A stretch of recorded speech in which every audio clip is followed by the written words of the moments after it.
100% Feng Shui, doch schlafen kann ich trotzdem nicht. Die Mitbringsel aus Fukushima ersetzen mein Sonnenlicht. Unbekannte Schriftzeichen tätowiert auf meinen Armen. Keine Ahnung, was sie sagen, aber es sind schöne Farben. Holzkutschen, Umbau zum BMW.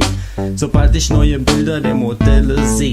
Und die Augen meiner Freundin sind überdimensional. Oh, so groß wie Fernsehen. Das ist doch nicht normal. Bist du Super Saiyajin, bin ich das Update, Bitch. Auf dem Armaturenbrett steht lauter Plastik-Kitsch. Wohne auf Takeshis Castle, amüsiere mich. Tamagotchi und ich finden dich lächerlich.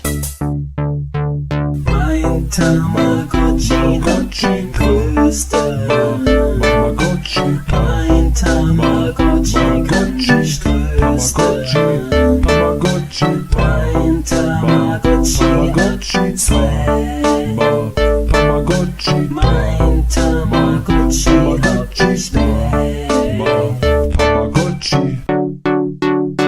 Tokyo City, Kölle sitzt am Lenkrad. Yin und Yang Bitches, bei mir Standard. Denn ich bin Taxifahrer und muss Geld verdienen. Nicht wie du Pflaume, mit deinen Mandarinen.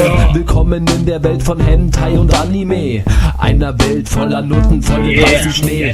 Ja, mein Freund, hier werden Träume wahr.